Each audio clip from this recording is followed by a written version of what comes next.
natin sa kanila kung anong extra sa ka-extreme. Matatakot eh. Mamaya na sabihin natin. Okay, looking forward to season 2 of Running Man Philippines, the Winter Edition. What are you looking forward to? Yan. Sige nga, Glyce. Snow po talaga. Talaga? Yes, kasi syempre challenging na po yung season 1. Extra challenging tong season 2 kasi physical po yung mga activities namin. Eh, paano po namin gagawin yun kung nag-snow? Ako, Tito Boy, yung mga missions, nilook forward ko talaga. Kasi na-miss namin tong lahat eh. It's been a year. And lahat kami nag-antay for this. So, yun yung nilook forward ko. Kasi natatakot talaga ako dun sa lamig, sa snow. Okay, Koy. Ako, Tito Boy, yun din, snow mission.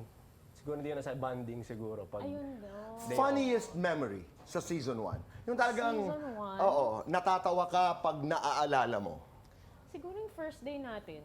Dahil, Kasi Nakakatawa, po parang, nakakaiyak. nakakatawa na nakakaiyak kasi po, ang familiar sa amin yung mga missions dahil napanood po namin siya sa original Running Man. And at the same time, lahat kami walang idea kung paano namin siya gagawin. Kumbaga parang walang preparation na kailangan for Running Man kasi anything can happen. Glyce, pag may nagtanong sa'yo, ano ba talaga ang Running Man? Ano ang maikling sagot? Walang inuurungan. Ah, wow! Running Man. Walang Running Man. inuurungan. Run siya. Ako naman, habang nakikinig ako sa mga kwento nyo, parang iisa lang ang papasok sa isipan ko, fun. Fun. Di ba? Parang kahit may takot, walang inuurungan, pero parang so much fun. Funniest memory. Actually, it's parang every mission, Tito Boy, meron eh. Pero I agree with Glyza, siguro yung first day. Kasi sobrang, lahat kami nangangapa, yung mga expression ng isa't isa nakakatawa talaga, tapos lahat kami nagkakagulatan. So yun, siguro din po yun, first Coco, ikaw?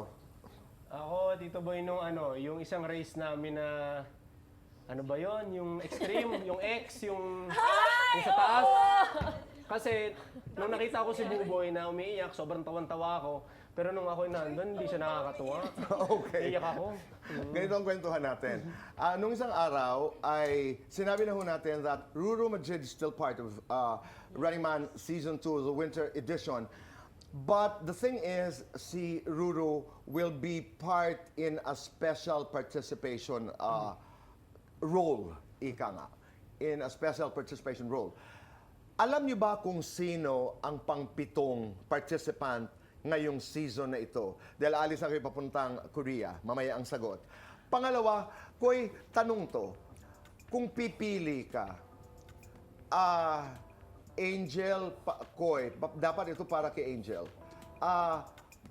pakakasalan mo si Koy o ikukulong ka kasama ang Leo?